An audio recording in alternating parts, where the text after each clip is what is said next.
Hello everyone. आज हम पढ़ेंगे Griffiths experiments on transformation, bacterial transformation and also उसी के साथ हम पढ़ेंगे Avery et al transformation experiments also. So basically ये जो एक्सपेरिमेंट्स हैं these are to prove that DNA is the genetic material. Although we all know कि DNA जो है एक बेसिक मॉलिक्यूल है that contains the instructions that an organism needs to develop, live and reproduce. So अभी हम सबको पता है कि DNA जो है आपका वो इंस्ट्रक्शन या इंफॉर्मेशन कैरी करता है जिससे कि किसी भी ऑर्गेनिज्म कोई भी ऑर्गेनिज्म हो वो डेवलप कर सके, डिवाइड कर सके, ग्रो कर सके, रिप्रोडक्शन कर सके. सो अभी हमें पता है all that information is carried in the DNA eukaryotes में इन द न्यूक्लियस, और अगर प्रोकैरियोट्स है तो in the form of nucleoid. ठीक है. So we are talking about the earlier times जब कि ये पता नहीं था लोगों को कि डीएनए जो है वो हमारा बेसिक जेनेटिक मटेरियल होता है. दैट इज़ कि वहीं से आपकी लाइफ जो है वहीं से स्टार्ट होती है. उस टाइम पे ये इसकी नॉलेज जो है लोगों को नहीं थी. ओके. सो हम देख सकते हैं जैसे कि बैक इन 1850s में 50 to 60s में मेंडल ने बहुत सारे एक्सपेरिमेंट्स करे थे. You all know about Gregor John Mendel. तो मेंडल ने भी जब जीन्स के बारे में बताना चाहा तो he called the DNA as factors. No doubt he gave so many important laws like law of segregation, law of dominance, law of independent assortment. But उस टाइम पे भी he was not clear कि उसको हम gene या DNA कह सके. ठीक है. उसके बाद भी काफ़ी सालों के बाद इन 1910 also you must have heard about Morgan, जिसने क्रोमोजोम के बारे में काफ़ी हद तक हमें आइडिया दिया था. Okay. So despite all these efforts until 1928. सो 1928 में क्या हुआ था कि ग्रिफिथ ने एक एक्सपेरिमेंट किया. सो उस एक्सपेरिमेंट के बेसिस पे उसको क्या क्या रिजल्ट मिला और उसने क्या इन्फ्रेंस ड्रॉ किया, हम इसको देखते हैं. ओके. सो ये याद रखिएगा, दीज आर द एक्सपेरिमेंट्स जब लोगों को नहीं पता था and scientist were trying to discover that कि क्या वो जेनेटिक मटेरियल है, whether it is protein, whether it is RNA, whether it is DNA, जो कि रिस्पॉन्सिबल है for a continuous function of life in all organisms. ठीक है. सो 1928 में क्या किया ग्रिफिथ ने, हम इसको देखते हैं. सो उसने एक्सपेरिमेंट किया माइस लेके. सो यहाँ पे आप बहुत सारे चूहे देख रहे होंगे इस एक्सपेरिमेंट में. So I hope from the diagram बहुत इजीली आपको समझ आ जाएगा कि ग्रिफिथ ने किस तरह का एक्सपेरिमेंट किया था. ओके. सो ग्रिफिथ ने अपने एक्सपेरिमेंट के लिए माइस लिए. ठीक है, ये चूहे लिए, और साथ में जिस बैक्टीरिया पे उसने स्टडी किया, क्योंकि बेसिकली यहाँ पे हम बैक्टीरियल ट्रांसफॉर्मेशन की बात कर रहे हैं. आपको याद होगा हमने फर्स्ट सेमेस्टर में पढ़ा था कि बैक्टीरिया जो है 3 वेज से रिप्रोड्यूस कर सकता है. There are 3 modes of reproduction in bacteria. Number 1 was your transduction, number 2 was your conjugation or conduction, and then you had your transformation. So यहाँ पर ग्रिफिथ का जो एक्सपेरिमेंट है basically it is the bacterial transformation. So bacterial transformation actually होता क्या है? सो आप सबको याद होगा कि bacterial transformation is actually a process of horizontal gene transfer. तो 2 चीज़ें हैं आपकी जीन ट्रांसफ़र की. एक तो वो जीन ट्रांसफ़र जो कि हमारे पेरेंट्स से ऑफस्प्रिंग को जो जीन्स मिलती हैं तो उसको आप कहते हो वर्टिकल जीन ट्रांसफ़र. ठीक है, ये सब हमने पढ़ा हुआ है in previous lectures, but still मैं यहाँ आपको बता रही हूँ. वर्टिकल जीन ट्रांसफर मीन्स कि जो भी जीन्स आपके पेरेंट्स से ऑफस्प्रिंग में आते हैं, that is known as vertical gene transfer. Whereas अगर आपके जीन्स जो है डिफरेंट जीनोम्स में, ठीक है, सो वन जीनोम, एक जीनोम जो है one species, this is one species और स्पीशीज नंबर 1, सो यहां से लेकर दूसरे species number 2, so they have different genomes, so उनका जीनोम अलग होगा, राइट.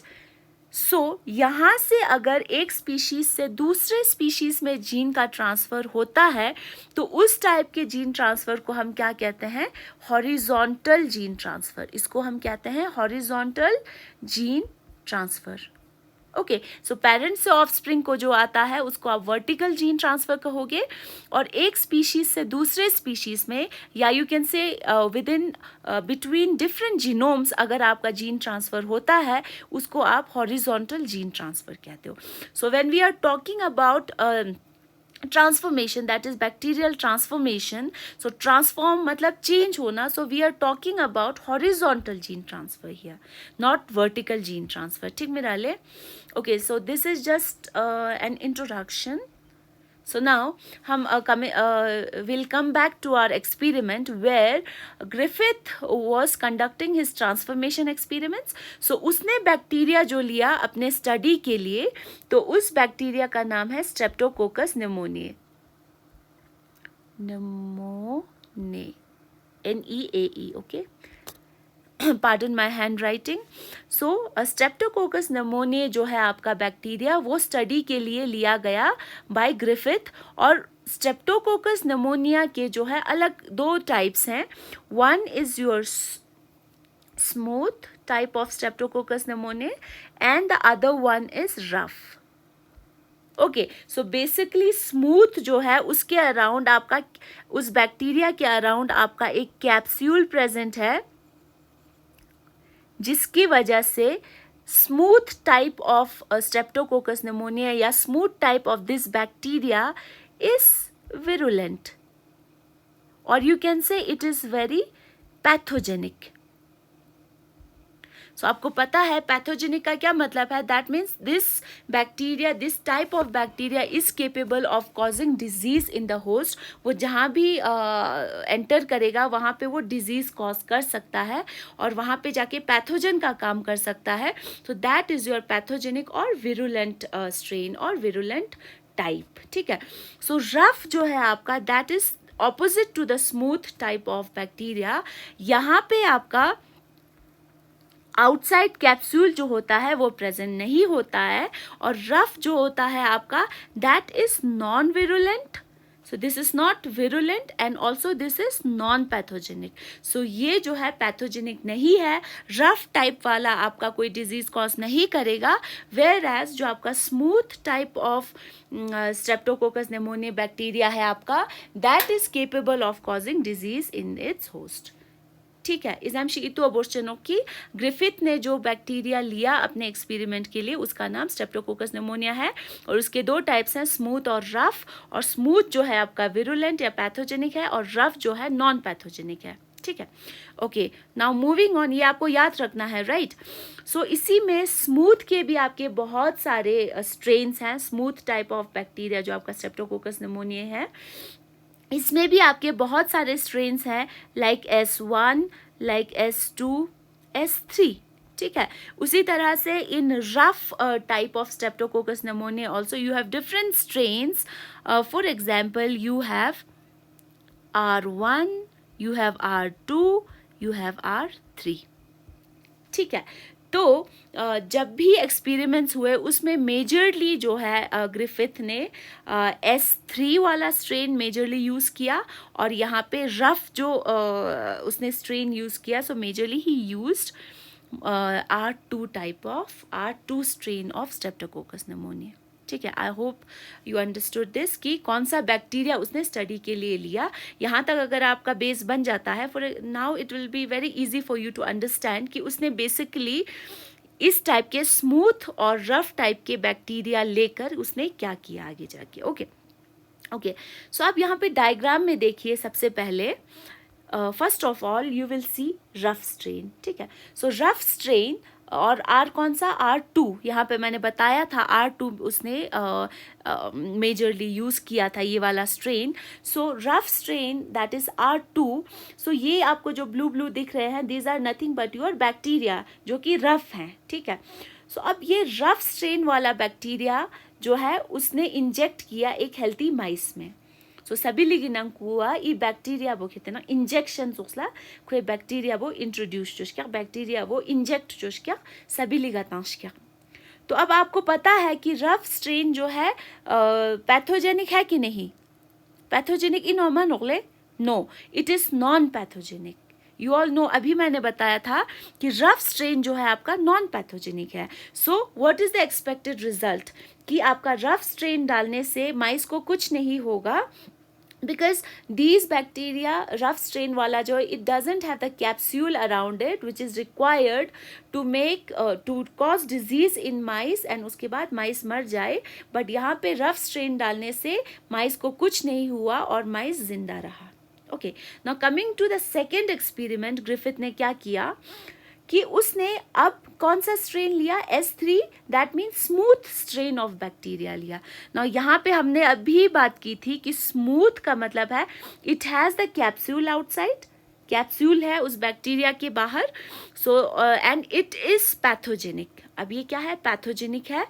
तो पैथोजेनिक होने की वजह से अब जैसे ही हम माइस में जैसे ही ग्रिफिथ ने माइस में स्मूथ स्ट्रेन टाइप का जो बैक्टीरिया है वो इंजेक्ट किया, उसी टाइम आपका माउस जो है वो मर गया।